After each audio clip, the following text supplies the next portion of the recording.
This morning, we're going to talk about poppy seed cookies. This is a particularly good cookie for the family, for all ages. I might tell you that when my teenage boys were growing up and I was making poppy seed cookies, they'd come right through the kitchen and put their finger in the bowl and get the raw dough. They liked it. And I'd also like to say, when I say it's for children, for all ages, I remember one incident when we visited my little grandson. At that time he was 5, and I said, Jason, is there anything you would like to have me do, anything you would like? He said, Grammy, he said, will you make me some poppy seed cookies? Instance number one. And another thing that comes to mind is a couple of years ago we visited Atlanta, and we were invited out to Thanksgiving dinner at the home of my son and daughter-in-law's friends, and I brought some poppy seed cookies there. And you know, Thanksgiving celebration, there's always a multitude of children. They're always running around. And there was this little 18-month young little lady, the youngest member of the family, and she was given a poppy seed cookie, and wherever she went, she followed the little boys and girls around, wherever they were, climbing up the stairs, climbing down, and there was this little cookie in her hand. I remember that vividly. And now, on another note, I was talking about children, but a few months ago, I was making a condolence call, and I brought some poppy seed cookies there. And the woman to whom I brought them to later on called me and said, Sally, I'd like to have that recipe for poppy seed cookies. She said my son liked them very, very much. Her son, I think he's between 40 and 50 years old. What I'm trying to tell you is that these appeal to people of all ages. First, I'd like to I do want to tell you it's very, very simple to make. The only thing is when you get to the technique of rolling, but that will come a little bit later. Flour, salt, and baking powder. I've already got it mixed up for you.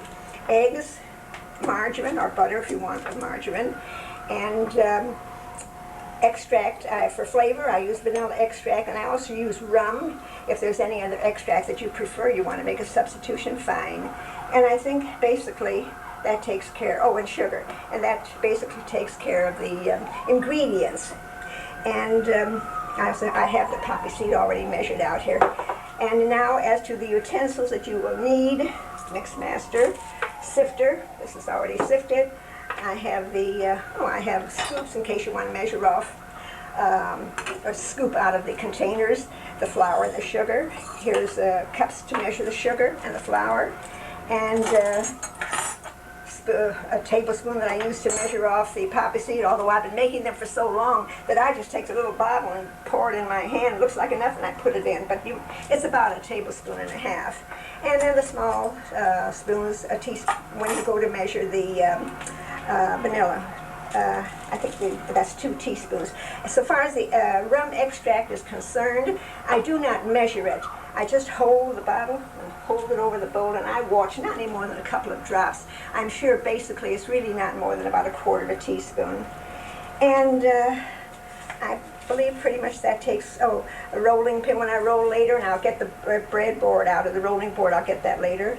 And I have 4 cookie tins that I use, and I guess that covers whatever I'm going to need. Oh, the cookie cutters. There's 3 different sizes here. For years I used this, I think it's about a 3-inch cutter. But then recently I started using the smaller size.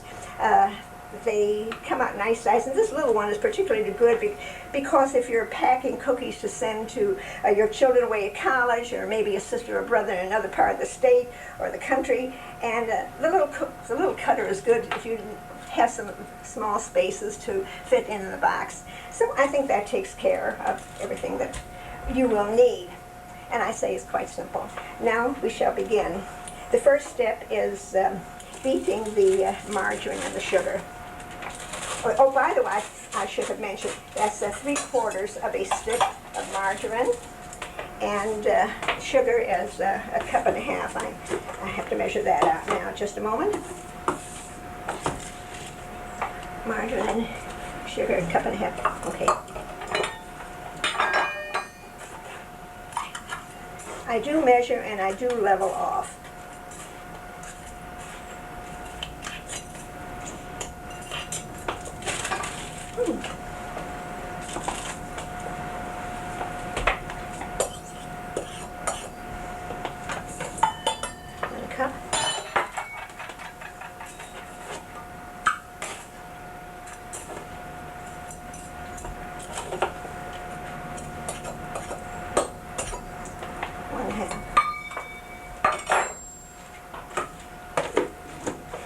the way, when I use my mix master, I put it on a cloth because that prevents the mix master from moving around on a smooth surface. And anyhow, when your hands get dirty, well, you can always just kind of wipe them up here in just a moment. Rubber spatula I use too.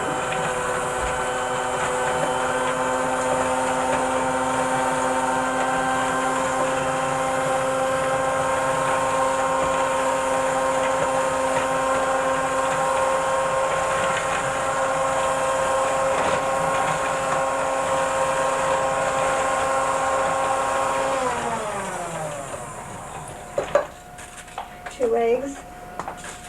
I break them one at a time, smell them to make sure they're okay. I'm sure they are, but I do this anyhow.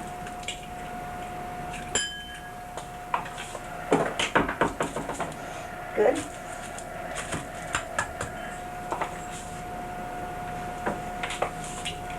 Okay.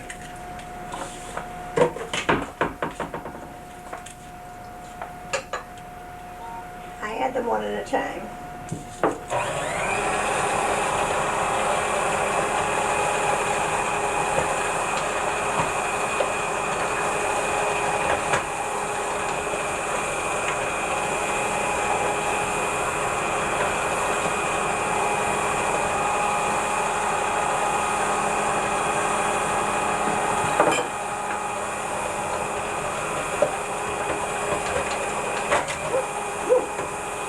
Nothing happened.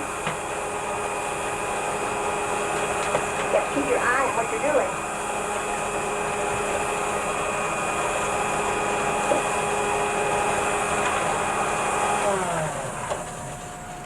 Incidentally, I keep a special pan here to put everything in there that I've used. Keeps the sink clean. Now for the vanilla.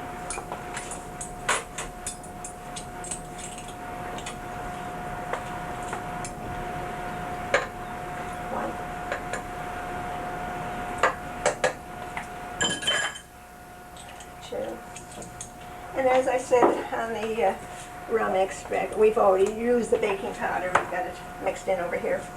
I showed you just a couple of drops and that's all.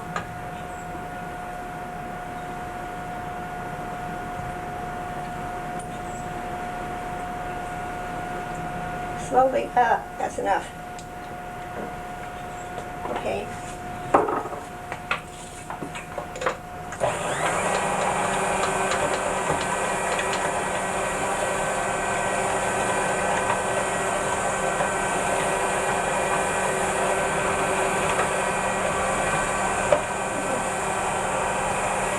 I didn't forget anything, did I? I don't think so. Okay, now for the flour.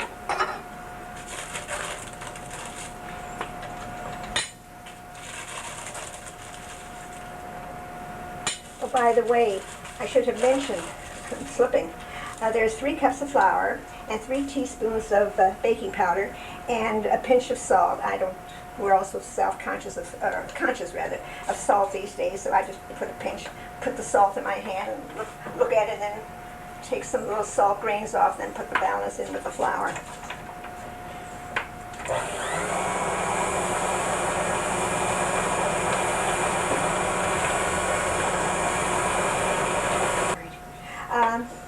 I started this on a high speed when I just put in the first quantity of flour, and then the dough gets rather thick in here, so when I put in the second batch, I moved it over to slow speed, something like around, on my mix master it's about 5. And now I have to be real careful because the dough begins to climb up on the beaters, and from this point on you have to give a little bit more attention.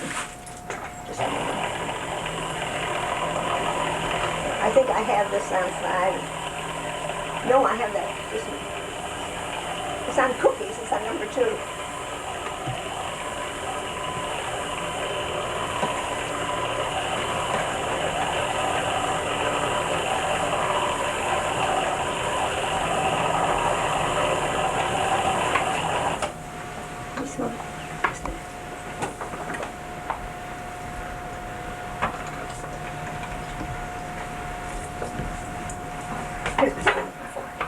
All right, just a moment.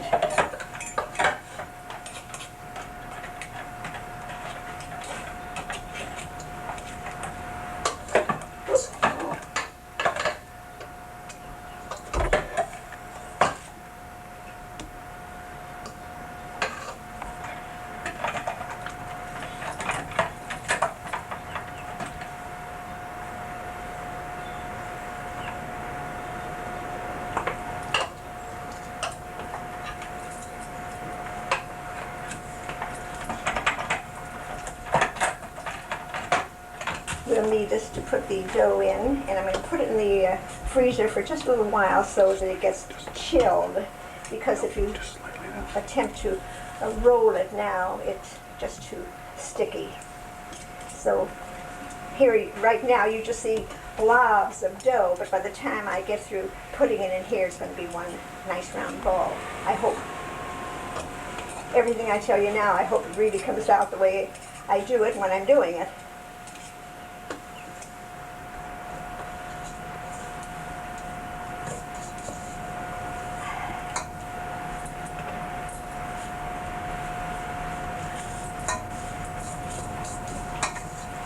I know that the dough is mixed up when it comes away clear from the sides of the bowl and even from the bottom. Don't forget the poppy seeds.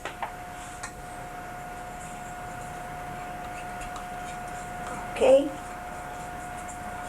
You have to, sometimes you just have to handle things with your fingers. You just can't help. You can't be completely sterile and not use your fingers, use your hands. Okay, look. This is the way it's going to be all worked in there. Good. Even smells like poppy seeds now.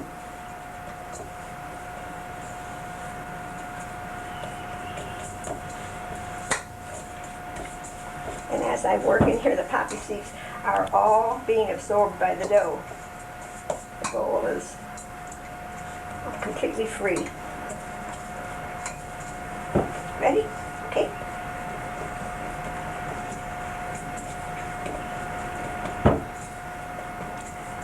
Okay, now.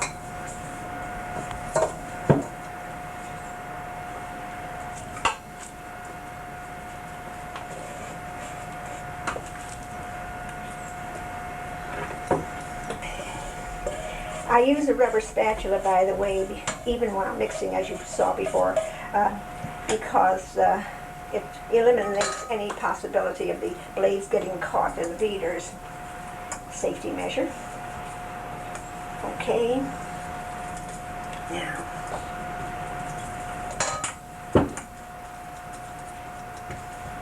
Now about 15 minutes in the freezer, and be ready so I can start rolling.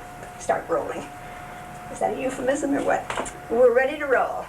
I have a small mound of flour, a small mound of sugar, and my rolling pin. I have the cookie sheet. I greased it in the interim to save a little time. And now to get the dough out of the refrigerator. Oh, it feels all right. Yeah, it feels good. Just take off, let's see, maybe about 1/4 of the amount that you have in here, maybe a little bit more. Okay, back to the refrigerator, back to the freezer. Now let's see. Flour, sugar,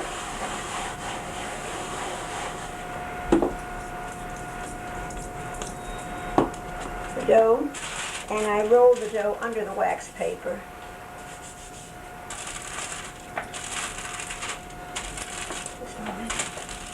You roll from the center to the sides. Center. Just a moment, let's see how that's coming along. Oh, that's going to be all right. It didn't stick. That's good. I'm just turning around on the other side now. And now I'm going to thin it out. Roll.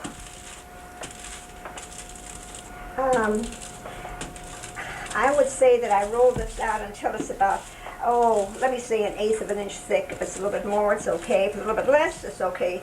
Makes it crispy. But I'd say about 1/8 of an inch. Okay, let's see what we have here now.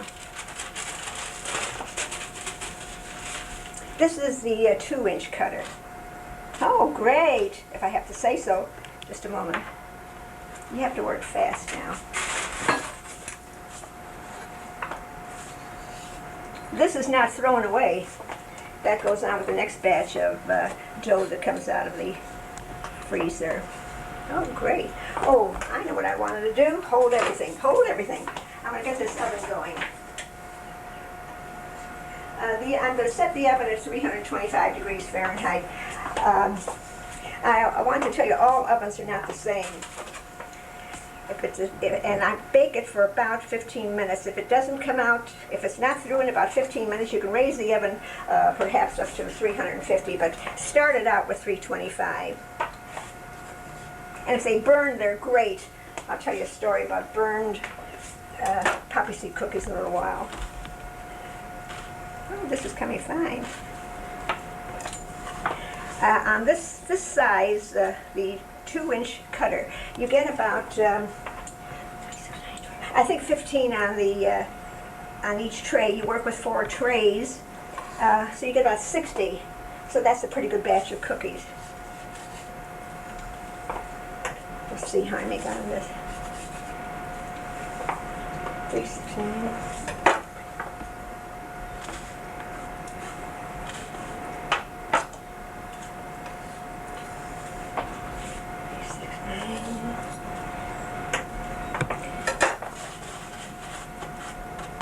What I do with this little bit that's left over from this cutting, I go to the refrigerator, the freezer, and get a little bit more of the dough.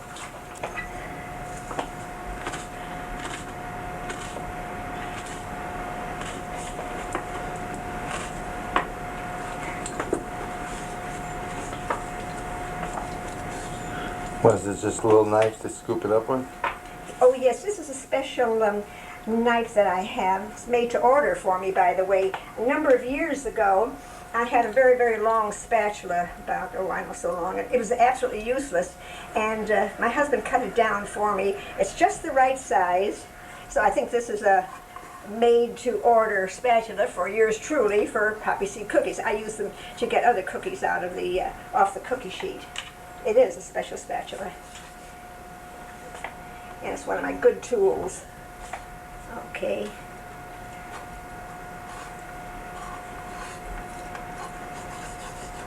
There you go. So what did I get on here? 3, 6, 9, 12, 15. I should have started the oven a little earlier, but I'll take a chance and put them in. It's not going to hurt. I put it on the lower shelf for several minutes, and I'm a peeker. I peek in the oven to see how the cookies and how the baking is coming along. Also, I want to record the time. 11:50. 11:50. So a couple minutes after 12, it should be ready. I said that I was a peeker. I want to tell you, in connection with these cookies, they rise when they're in the oven. They look like they're going to be, oh, I don't know, about a ½ an inch or 3/8 of an inch high when you get them out of the oven. But by the time you get them out of the oven, they're flat, they're crisp, they're great. I hope you say so too when they come out of your oven. In the interest of having a batch of cookies available to you to see what they look like and also make your mouth water, I'm just going to do 1 tray now. They're in the oven. Ordinarily, I put 2 trays in at one time, and what I do is after about 8 or 10 minutes, I switch the trays. I take the one from the lower shelf, put it on the middle shelf of the oven, and then the ones on the higher shelf I put on the lower. And I peek. When they're all done, you'll see what I do. I take my little spatula, lift up the cookie, take them out. I have a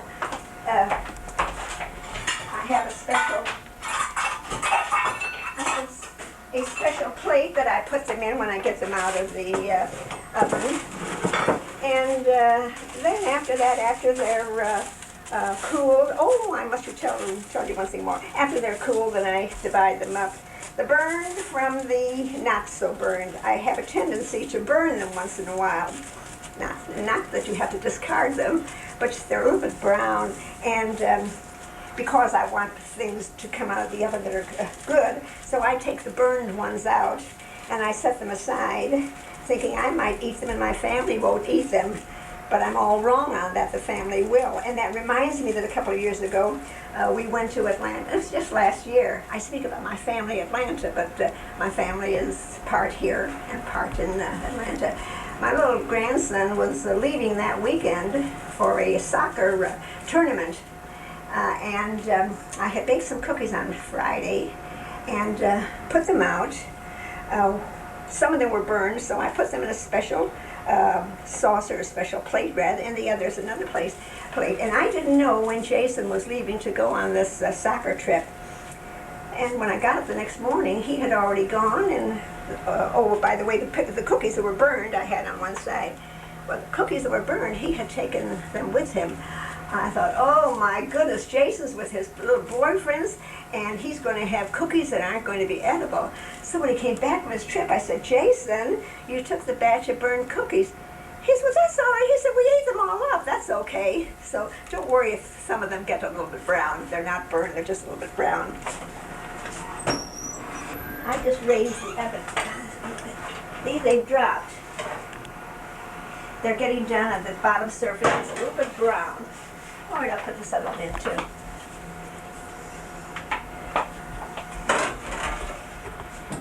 Right? Just a few more minutes and you'll have some hot, edible poppy seed cookies. Oh, they're ready. Here we go. Yes, just right. Just right. And this is, I want you to see again that these, they raised in the oven, and then they will fall. And I say they do not fall because I have opened the oven door. I want to assure you of that. Now, let me see about taking these off. Just a minute. These are a little too brown. These are a little too brown.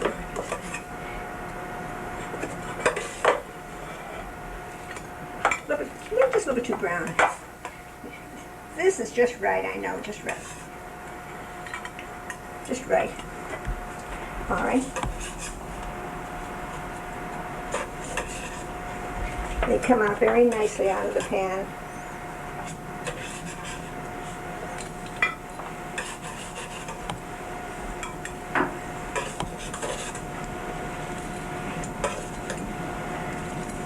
They're soft now, by the way. When you get them out of the oven, they're soft. But when they cool, they're crisp.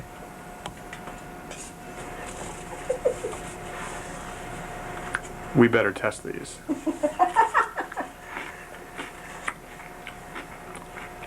Unbelievable cookies. You want to test These them? are some of Sally's cookies. They're the greatest. A tradition, as far as I know, for well over 35 years. How many? 40? I've been married over, yeah, been 19 for about Is that 48. so good? 40. These are Let me see these. in milk, coffee, or by themselves. These are the greatest.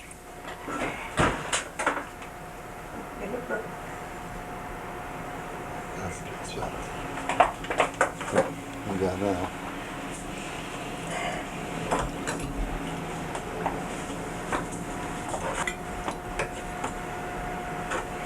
Incidentally, the dough can be kept in the freezer indefinitely, both baked and and after the cookies are baked, they can be kept indefinitely. Of course, they're good, so they don't last very long in the freezer. And to pass them around. I hope you all enjoy. And those of you who may be making them, I hope you get as much pleasure out of making them as I did in telling you how. Thank you.